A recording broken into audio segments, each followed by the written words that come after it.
ఆ, ఇంకోసారి చెప్పాలి శారద గారు, ఇంకోసారి చెప్పండి. అనుకోవచ్చు. ఓం శ్రీ గురుభ్యో నమ. ఈరోజు ఆగస్ట్ 6, 2023 ఆదివారం. రమణ భాషణములు 138వ చాప్టర్ని లక్ష్మీ మేడం గారు చదివి వినిపించి వివరిస్తారు.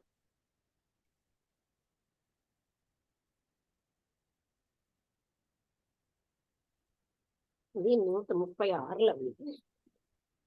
డాక్టర్ జిహెచ్ మోస్ డచ్ యువకుడు కొద్ది రోజులుగా ఇక్కడ ఉన్నాడు. అతడు ప్రశ్నించాడు, గాఢ నిద్రలోని స్థితి సమాధి స్థితి సమం అనుకుంటాను, ఇది సరేనా? ఇది అయిపోయింది కదండి. ఈ ప్రశ్న వేస్తున్నది మేల్కొన్న నేను, నిద్రలోని నేను కాదు. మేల్కొనే నీవా సమాధి సమస్థితి అంటే జాగ్రత్త నిద్ర స్థితి అందగలిగితే ఏ సందేహాలు రావు. సమాధి ప్రతివానికి సహజ స్థితి. మూడవస్థలకు అది సమానమైన ఆధారం. అది ఆత్మ. ఈ అవస్థలలోనిది కాదు, లోనిది అవస్థలు. అంటే ఇక్కడ సమాధి అనేది మనకి ఏంటంటే సహజ స్థితి అంటున్నారు. ప్రతివానికి సహజ స్థితి. అది మూడవస్థలకి సమానమైన ఆధారం.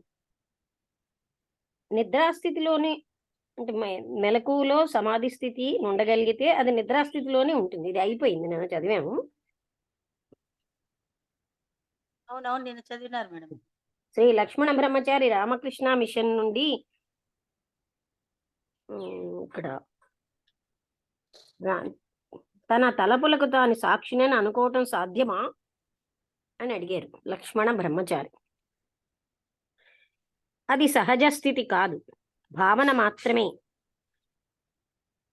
మనస్సును స్తంభింపచేయడానికి ఒక సాధనం. మనం అనుకున్నా మానినా ఆత్మ ఎప్పుడూ సాక్షియే. అది అదే పనిగా పెట్టుకుంటే తప్ప తన తలపులకు తాను సాక్షినని ఊహించడం అనవసరం. తానుగా తాను ఉండడం అంటే ఆత్మస్థితి సర్వోత్తమం. మైసూరు ఇంకో ప్రశ్న. ఆర్థిక శాఖ కార్యదర్శి పాల్ బ్రెంటన్ పుస్తకం సీక్రెట్ పాత్ గుహ్య పథము భారతీయులకు కూడా ఉపయోగిస్తుందా అని అడిగారు.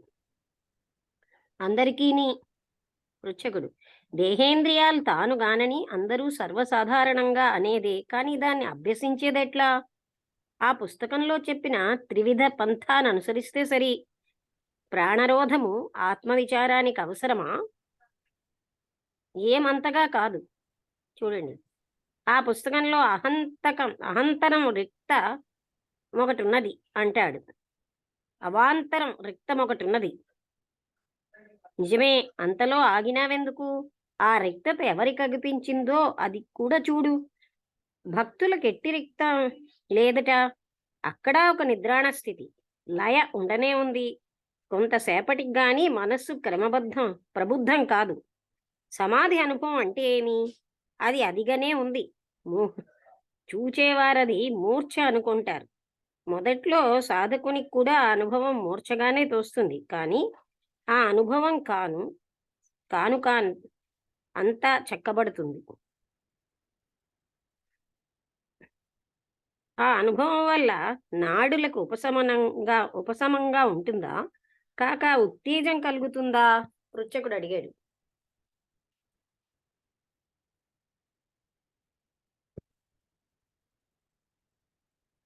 మొదట్లో ఉత్తేజమే కలుగుతుంది. అనుభవం హెచ్చే కొద్దీ అది అలవాటు పడి అభ్యాసి దాన్ని పట్టించుకోడు.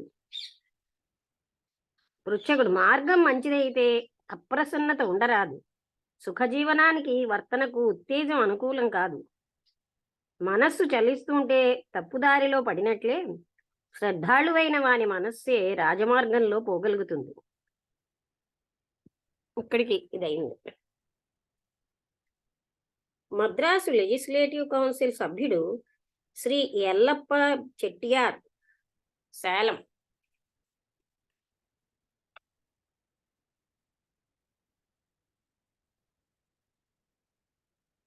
మనస్సు అంతర్ముఖం చేస్తే చాలునా, కాక నేను బ్రహ్మను నేను అని ధ్యానించవలెనా? మనస్సును అంతర్ముఖం చేయటం ముఖ్యం. బౌద్ధులు నేనన్న తలపు ప్రవాహితమైతే అదే మోక్షం అంటారు. కానీ మనం ఏకైక సత్యమే ఆ యోచన ప్రవాహానికి మూలాధారం అంటాం. తాను బ్రహ్మమని ఎవరైనా ఎందుకు ధ్యానించడం? ముక్తి అంటే అహంకరణ నాశం. కానీ అహమహం స్ఫురణ దృష్టిలో ఉంటేనే ఆ ముక్తి కలిగేది. ఆత్మవిచారం అందుకే అనామిక వదలకపోతే అభ్యాసికే అభ్యాసికే రిక్తత అవుపించదు. ధ్యానం నిద్రయ్యి ఊరుకుంటుంది. కలకాలం ఉన్నది ఒకే ఒక నేను. మధ్య మధ్య తొంగి చూస్తూ మరుగు మరుగుతున్న నేను మిథ్య. కానీ అహమహం స్ఫురణ వ్యక్తం కాక పూర్వం కూడా స్వయం దీప్తమే.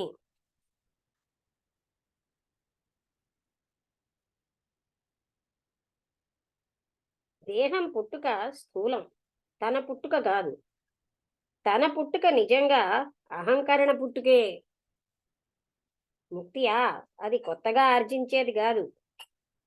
అది మూలస్థితి. ఆది మూలస్థితి, ఎన్నడూ మారబోని స్థితి.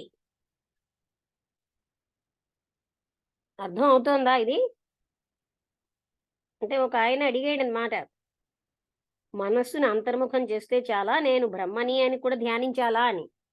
అప్పుడు మనస్సును అంతర్ముఖం చేయటం చాలా ముఖ్యం. బౌద్ధులు నేను అన్న తలపు ప్రవాహితమైతేనే మోక్షం అంటారు. కానీ మనం ఏకైక సత్యమే ఆ యోచన ప్రవాహానికి, అంటే ఆ ఆలోచన ప్రవాహానికి మూలాధారము అంటాం. తాను బ్రహ్మమని ఎవరైనా ఎందుకు ధ్యానించడం? ముక్తి అంటే అహంకరణ నాశనం. ఇంకా తాను అని ఉన్నాడు గనక అహమహం స్ఫురణ దృష్టిలో ఉంటేనే ఆ ముక్తి కలిగేది. ఆత్మవిచారం అందుకే అహమిక వదలకపోతే అభ్యాసికి ఏ రిక్తత కనిపించదు. ధ్యానం నిద్రయ్యి ఊరుకుంటుంది. కలకాలం ఉన్నది ఒకే ఒక నేను. మధ్య మధ్య తొంగి చూస్తూ మరుగుతున్న నేను మిథ్య. కానీ అహమహం స్ఫురణ వ్యక్తం కాక పూర్వం కూడా స్వయం దీప్తమే. దేహం పుట్టుక స్థూలం, తన పుట్టుక కాదు. తన పుట్టుక నిజంగా అహంకరణ పుట్టుకే. ముక్తియా అది కొత్తగా ఆర్జించేది కాదు. అది ఆది మూలస్థితి, ఎన్నడూ మారబోని స్థితి. ఇంకో ప్రశ్న చదువుదామా? సత్యం అంటే ఏమి? సత్యం సదా సత్యంగానే ఉండవలే. దానికి రూపం లేదు, నామము లేదు. రూపనామాలు కూడా ఆధారం సత్యమే. తాను నిరవధియాతు ఆధారం అదే. అంటే అన్ని అవధులకు ఆధారం అదే. అది నిర్నిబంధనము. తాను సత్యమే, కానీ అన్ని మిథ్యలకు మూలము అదే. ఉన్నదేదో అదే సత్యం. అది అదిగానే ఉంది. అది వాక్కులకు అందదు. ఆస్తి నాస్తి మొదలైన ఏ నిర్వచనాలకు అందదు. ఇక్కడ కాపుదాం. ఇవాళ రాంబుద్ధుడు గారు రాలేదు. వసంతలత, నువ్వు చెప్తావా?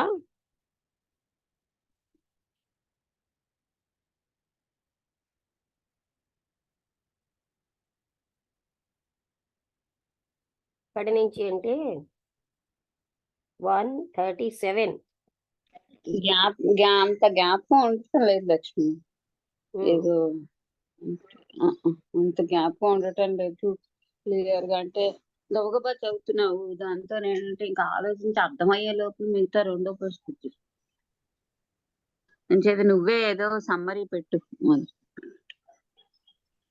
అంటే ఒకదానికి ఒక్కటే ఏదో చేశాను.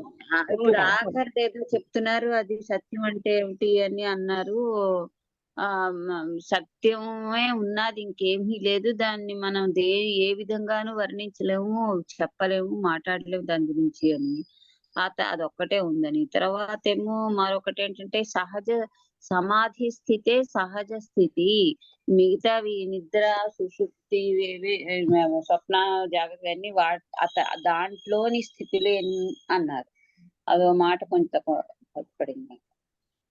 అలాగా లక్ష్మణ బ్రహ్మచారి రామకృష్ణ మిషన్ నుండి వచ్చి తన తలపులకు తన సాక్షిని అనుకోవడం సాధ్యమా అంటే అది సహజ స్థితి కాదు. ఎందుకంటే ఆ సాక్షి అని అనుకోవడం కూడా స్తంభింప చేయాలన్నమాట. అంటే మనస్సుని స్తంభింప చేయడానికి అది ఒక మార్గమే. అలా అనుకున్నా మానినా ఆత్మ ఎప్పుడు సాక్షియే. అదే పనిగా పెట్టుకుంటే తప్ప తన తలపులకు తాను సాక్షిని ఊహించడం అనవసరం. తానుగా తానుండడం ఆ అంటే ఆత్మస్థితి అదే సర్వోత్తమం అన్నారు.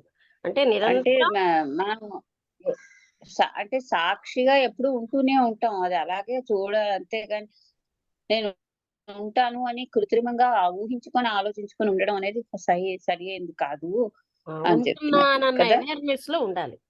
అంటే నేను అనే అవేర్‌నెస్ లో ఉండాలి తప్ప నేను సాక్షిని అని మనసుతో అనుకోవడం కాదు. ఇక్కడ అది అర్థం. అలాగే పాల్ ఉమ్. బ్రెంటన్ పుస్తకం కోసం సీక్రెట్ పాత్ అంటే గుహ్య పదం భారతీయులకు కూడా ఉపయోగిస్తుందా? అంటే అందరికీ ఉపయోగిస్తుందన్నారు. అంటే అందరూ అంటే ఏంటి సర్వసాధారణే. గుహ్య పదం అంటే? ఆ పుస్తకం పేరు. సీక్రెట్ పాత్ అని రాశారు Paul Brunton. Okay okay.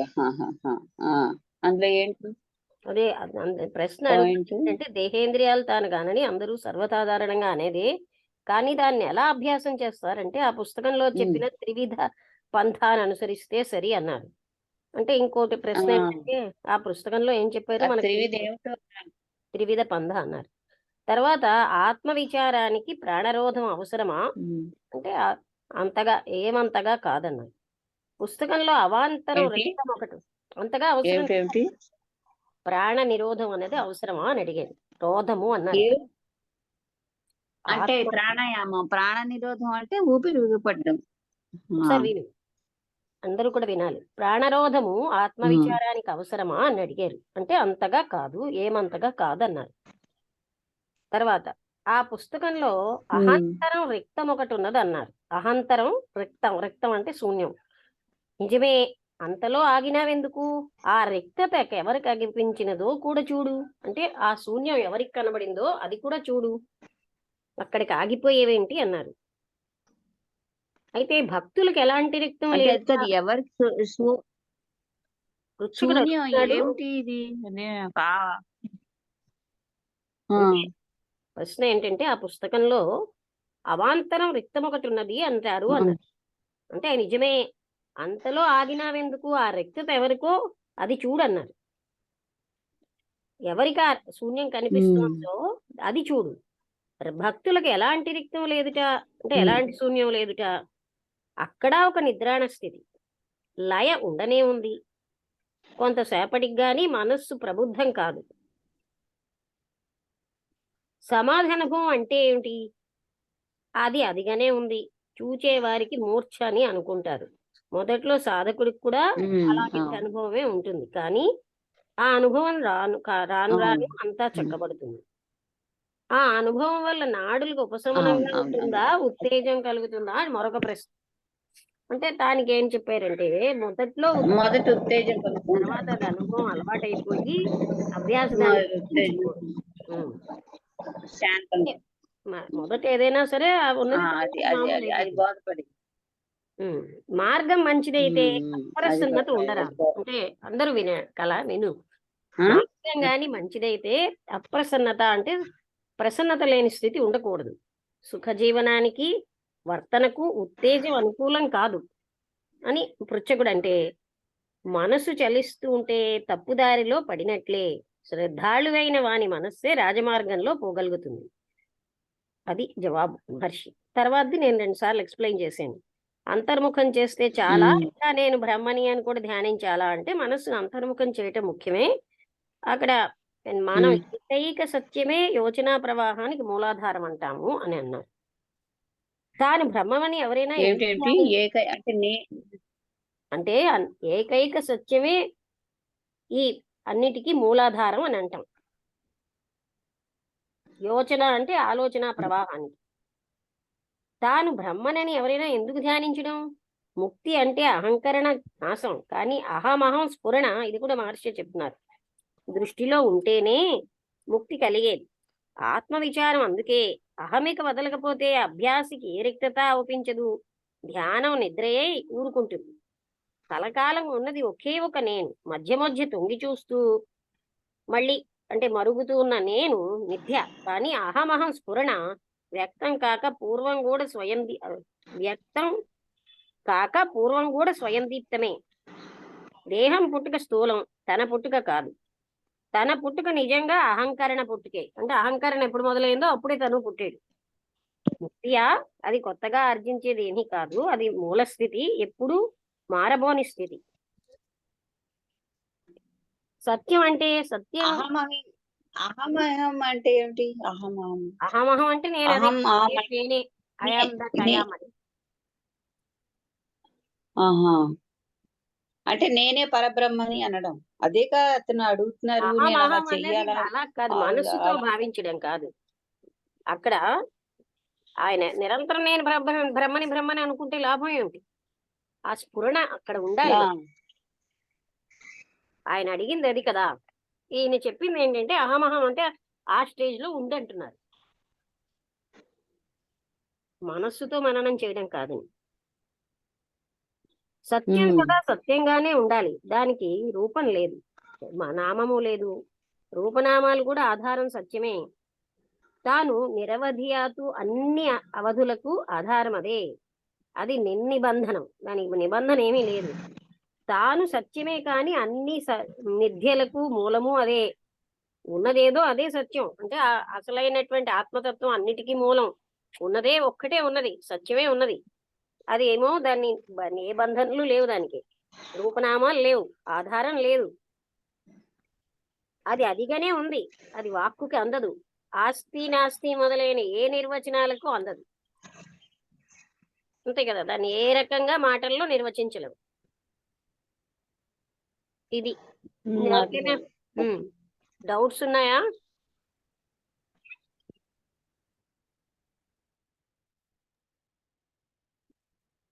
Madam నమస్తే మేడం. నమస్తే అండి. మేడం అక్కడ అంతర్ముఖమైనప్పుడు నిద్రావస్థలో వెళ్తాము. నిద్రావస్థలో వెళ్ళినప్పుడు నౌస్ అలా యాక్టివేషన్ ఉంటుందా చెప్పలేదు. లేదా అని అడుగుతున్నారు. ఎవరైతే అంత దీంట్లో లేరో, అంటే నిద్రావస్థలోకి వెళ్ళిపోతారు పూర్తిగా.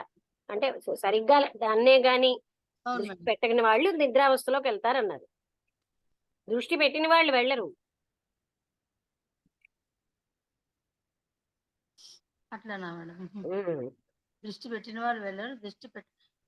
అలా అందరూ అంటే నిద్రావస్థలోకి దృష్టి వెళ్ళిపోతే అంటే ఇప్పుడు ఎలా? ఆత్మ వైపు పెట్టాలి. అది అంటే అలా ఎవరైతే వెళ్ళరో వాళ్ళు నిద్రావస్థలోకి వెళ్ళిపోతారు.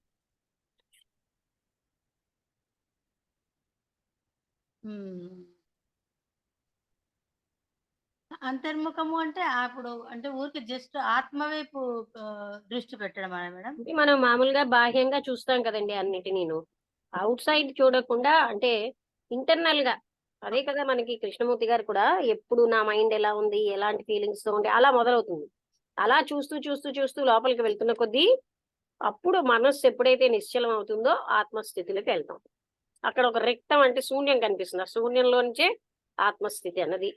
అంటే అక్కడ ఆలోచనకి అతీతమైంది.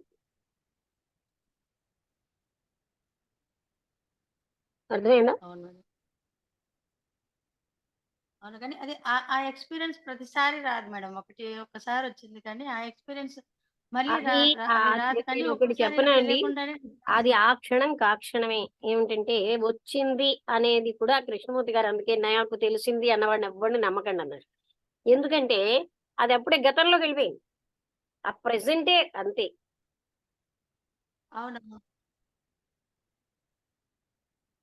కానీ ఆ అంటే ఎక్స్పీరియన్స్ కంటే కూడా అలా ఆలోచనలతో, వెళ్ళినప్పుడు ఆలోచనలు మనని మోసం చేస్తాయి. ఆలోచనలు కూడా మనం స్తంభింప చేస్తాం. అప్పుడు ఉన్నది కూడా శూన్యమే, కానీ అది కాదు.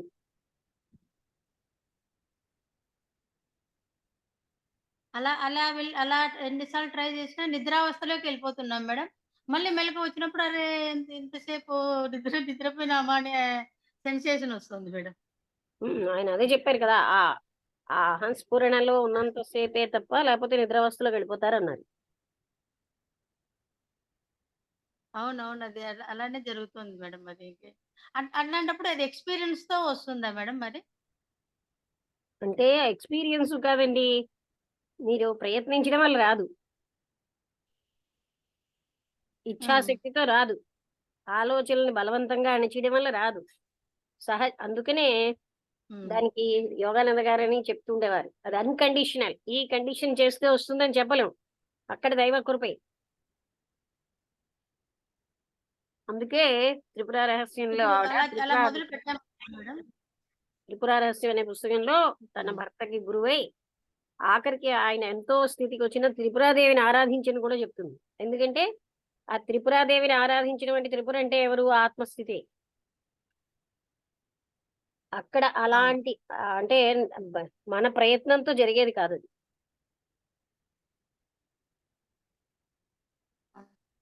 ఇప్పుడు నా ఎక్స్పీరియన్స్ చెప్పాను కదా మేడం. ఇప్పుడు ఫస్ట్ టైం అలా అయ్యో నిద్రపోయినానని సెన్సేషన్ వచ్చినప్పుడు మళ్ళీ ట్రై చేయడం బెటరా మేడం? ట్రై చేస్తే వచ్చేది కాదండి, అది సహజంగా రావాలి. అదేదో కుదరట్లేదు మేడం. అది ట్రై చేస్తున్నాను కానీ నేను ట్రై వల్ల రాదు. ఆటోమేటిక్ గా నిద్రలోకి వెళ్ళిపోతున్నాను. విన్నారా? మళ్ళీ గుర్తు ప్రయత్నించడం వల్ల రాదండి. అలా ప్రయత్నించడం వల్ల వచ్చింది అది కాదు.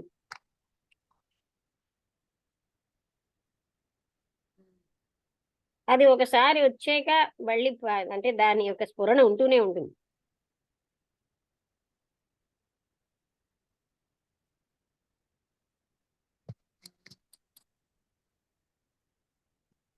ఇంకా అంటే మనం ఎక్కడంటే అలాంటి స్థితి మరి వచ్చినప్పుడు ఇచ్ఛాశక్తితో రాదు. నిద్ర ఏ గట్టిగా పట్టుదల పట్టుకోవడం వల్ల రాదు, ఇచ్ఛాశక్తితో రాదు. అలాగా మనం ప్రపంచంలో చెప్పే ఏ పద్ధతుల వల్ల అది రాదండి.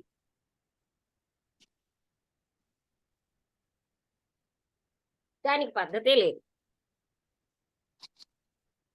అహమహం అనే అంటున్నారు తప్ప పద్ధతులు ఏం చెప్పారు? ఆ ఆ స్థితిలో ఇంక ఈ మనస్సు యొక్క ఏ చాంచల్యం లేకుండా ఉండిపోవాలి. ఉండిపోవాలని గట్టిగా నిగ్రహించుకున్నా రాదు. అప్పుడు నేను ముఖ్యం అయిపోతాం.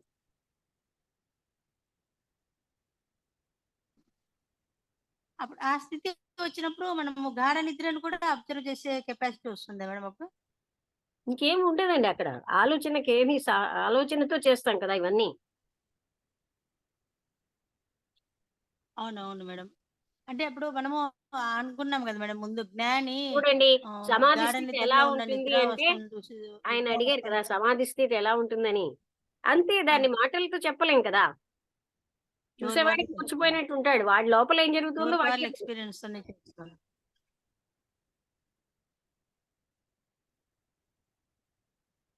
అవునవును మేడం. నిజమే. ఈ నేను బలం పోతే గాని అది వచ్చేది కాదండి. అంటే మనస్సు కరెక్ట్‌గా చేసే పూర్తి వాళ్ళ అమాయకం అయిపోవాలి. ఈ మాయా మనస్సుకి సంభవం కాదు.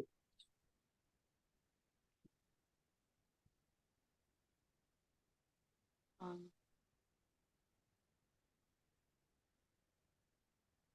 అంటే కరెక్ట్ చేసేవాళ్ళు జ్ఞానంలోనే ఉంటారు. కరెక్ట్ చేయనోళ్ళు నిద్రలోకి వెళ్ళిపోతారు అనేది తెలుస్తది కదా మేడం. కరెక్ట్ గా ఉంచి అంటే వాళ్ళు ఎప్పుడైతే అహంస్ఫురణ ఉంటుందో అలాంటప్పుడు నిద్రలోకి వెళ్ళం. హ్మ్.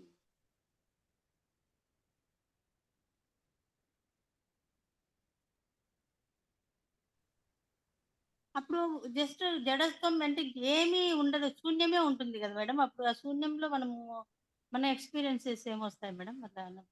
ఇప్పుడు ఏం అంటే చెప్తున్నారండి, కొద్దిసేపు ఒకవేళ నిద్రావస్థలోకి అంతవరకు జారిపోయి మనకు తెలియకుండా కాదు శారద గారు, అంతవరకు వెళ్ళేవే చెప్పగలం. అది అక్కడ మాటలు ఇంకుండవు. ఎందుకంటే అవునవును. మనం మాటలతో చెప్తేమంటే అది నిజం కాదు. అవునవును.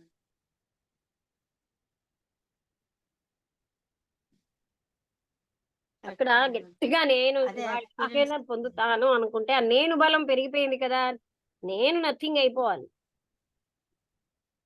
అందుకని మనస్సు అవును. ఇన్నోసెంట్ అయిపోతుంది.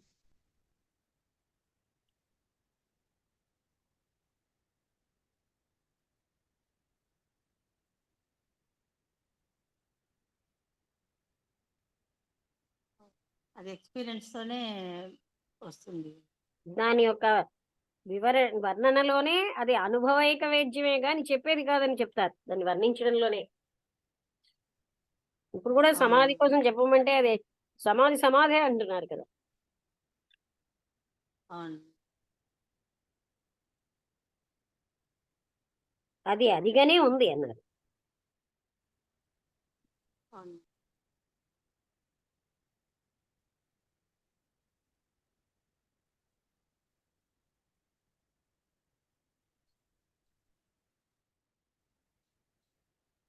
తానుగా తాను ఉండడం. మనం ఏం చేయాలి అంటే అడ్డులన్నీ తీసేయడమే. అదేమి దాని కోసం మనం ప్రయత్నించక్కర్లే. ఉన్న అడ్డులు తొలగించుకుంటే ఉన్నదే అది. అర్థమైందా? సూక్ష్మతరంగా చూడాలి. మనం ఏంటంటే ఎంత సూక్ష్మంగా వెళ్ళిపోవాలంటే ప్రతి సూక్ష్మమైన ఆలోచన ఉద్భవించినప్పుడు మనకు తెలిసిపోతుంది.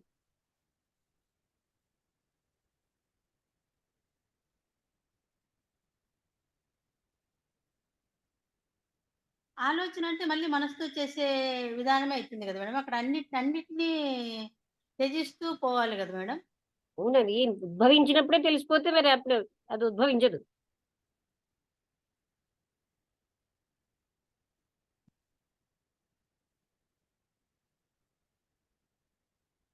మనం లోపల చూసుకున్నానంటాం. అందరూ అంటాం. ఏమంటారు? చూసుకున్నామంటే అవును.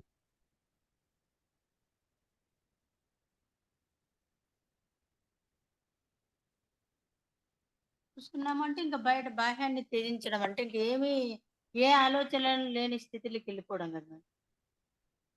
ముందు ఆలోచనల్ని గమనించాలి.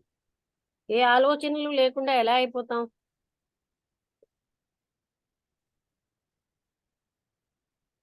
ఒక 2 మినిట్స్ ఉండం కదా ఆలోచనలు లేకుండా. అంతర్ముఖమైనప్పుడు అలాంటివి ఏం రావు కదా మేడం. అంతర్ముఖం అంటే ఏమిటండి? బాహ్య అంటే ఇంకా ఏవి ఏ ఆలోచించకుండా జస్ట్ అంతర్ముఖం అంటే సైలెంట్ గా. లోపలికి చూడడం.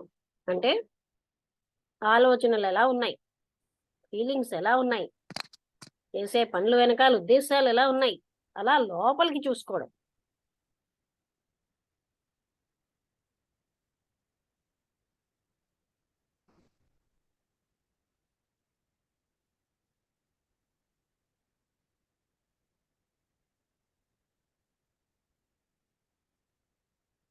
అలా లోపలికి చూడగా చూడగా ఆలోచన స్టార్ట్ అయినప్పుడే తెలిసిపోతుంది.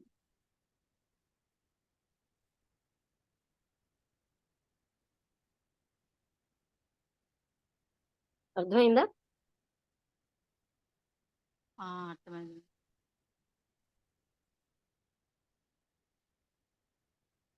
అన్నీ మన ప్రయత్నంతో మాత్రం జరగవు ఇక్కడ. ప్రయత్నించేవాడు కూడా పోవాలి.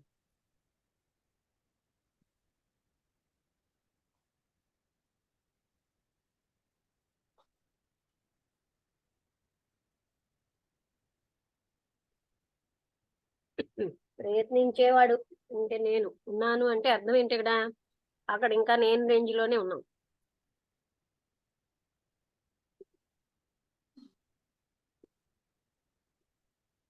మెలకువ వచ్చినప్పుడు ఆటోమేటిక్ గా ఆ స్టేజ్ కి వచ్చేస్తాం కదా మేడం. ఉమ్, మెలకువ వచ్చేసినప్పుడు అలా కూర్చొని అంతర్ముఖం అయినప్పుడు ఆటోమేటిక్ గా చెప్పలేం. మైకం కాదు అది. ఆ స్టేజ్ కి వచ్చేది నేను అనే స్టేజ్ కి వచ్చేస్తాను. కాదండి. మైకము అని ముందు అలా అనుకోకండి. అది ఏదో మొదట్లో అలా ఉండొచ్చేమో అని అన్నారు కానీ అసలు మైకం అనేది ఏం చెప్పలే కదా. నిద్రావస్థకి ఎవరైతే కరెక్ట్ గా వెళ్ళలేదో వాళ్ళు నిద్రావస్థకి వెళ్తారు.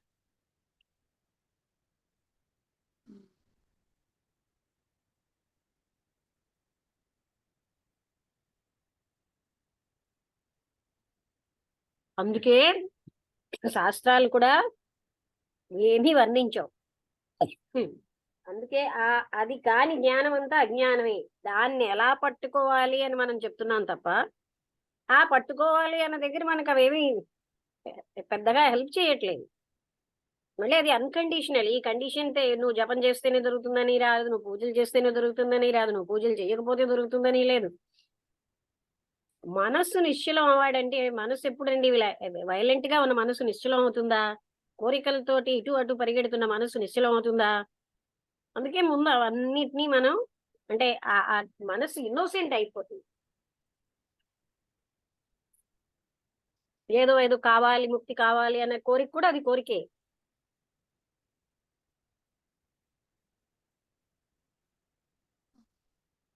ఇది కూడా ఒక టైప్ ఆఫ్ ధ్యానం కిందకే వస్తుంది కదా మేడం అట్లాంటప్పుడు.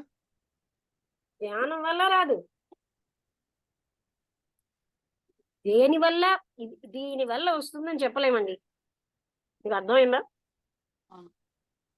సెల్ఫ్ ఎక్స్‌పీరియన్స్ ఒక్కొక్కరికి ఒక్కొక్కటి రకంగా.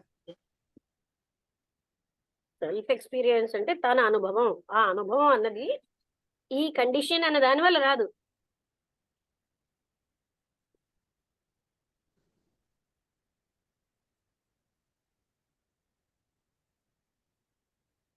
ఇప్పుడు అలా అయితే ఏమీ చదువుకోలేదు అమృతానందమైంది. జాలారి వాళ్ళ పిల్ల. ఏ సాధన చేయలే. ఆవిడకి ఎలా వచ్చింది? అందుకని ఈ కండిషన్స్ అని చెప్పలేము. నేను ఏమీ చదువుకోను, నేను అలా ఉంటానంటే రాదే.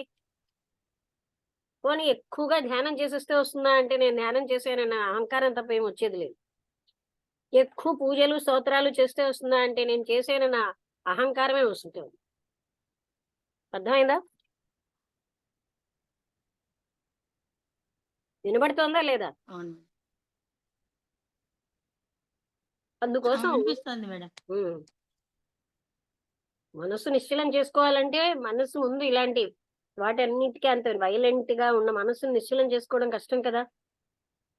ఎప్పుడు యాజిటేషన్స్ తో ఎప్పుడు ప్రతిదానికి నువ్వు ఎఫెక్ట్ అయిపోతున్న మనసు నిశ్చలం ఎలా అవుతుంది? అందుకని అక్కడ జ్ఞానం అవసరం. అక్కడే జ్ఞానం అవసరం. ఆ నిశ్చలతకే లోపల ఉన్నదంతా ఖాళీ అయిపోవాలి. నా అన్నదంతా తీసుకెళ్ళి నా ఇల్లు, నా బ్యాంక్ బ్యాలెన్స్, నా వాళ్ళు అన్ని పోవాలి. అవన్నీ మొదట మనకి చెప్పగలిగే అర్హతలు. ఆ తర్వాత కొంచెం మనసు నిశ్చలం అవుతుంది. ఇంకా ఇవన్నీ నా అని పట్టుకున్న మనసు నిశ్చలం ఎలా వస్తుందండి?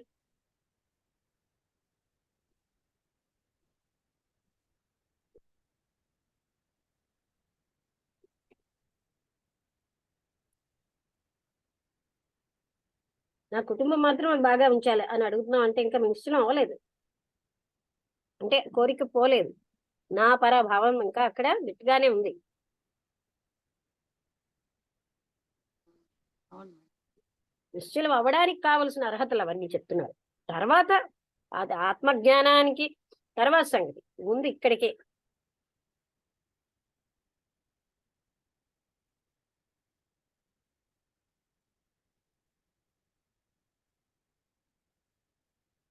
అందుకనే పరిశుద్ధ అంతఃకరణకే అది సాధ్యం. పరిశుద్ధం అని అంటే ప్రతి ఒక్కరూ నేను స్వార్థ కోరికలు కూడా నాకు పరిశుద్ధమే, నా కుటుంబం కోసం ప్రార్థించడం కూడా పరిశుద్ధమే అంటూ వాళ్ళు డిఫైన్ చేసేసుకుంటారు. అక్కడ అది కాదు.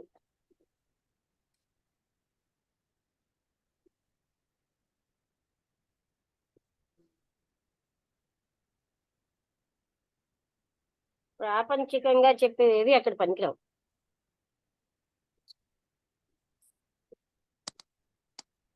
అవును. వైవాహికల్లో అబద్ధం ఆడరు అని మన వాళ్ళు చెప్తారు. అలాంటివి అక్కడ పనికిరావు. రుజుత్వమే తప్ప మరో మార్గం లేదు. ఈ ప్రాపంచిక నియమాలు వేరండి లౌకిక నియమాలు.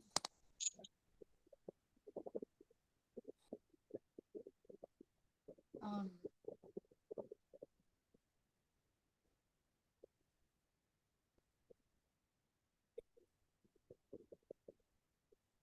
అందుకే పరిశుద్ధ అంతఃకరణ అనేది అన్ని మతాల వాళ్ళు దాన్ని చెప్తున్నారు.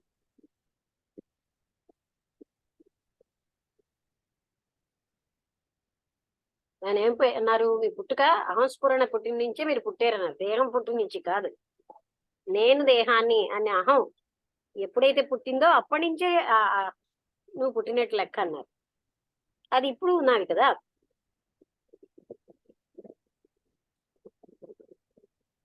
ఉంది పోవాలి అని కాదు, ఉంది అని ఎవరికి వారికి తెలియాలి. అలా చూసుకుంటూ చూసుకుంటూ ఉంటే మనం ఏం చేస్తూ ఉంటామంటే మనం ఊహించిన ఊహాత్మక చిత్రంలోనే జీవిస్తాం. మన యథార్థాన్ని చూడం. నేను అన్ని సాధించేసాను, నా మనసు నిశ్చలమైపోయింది,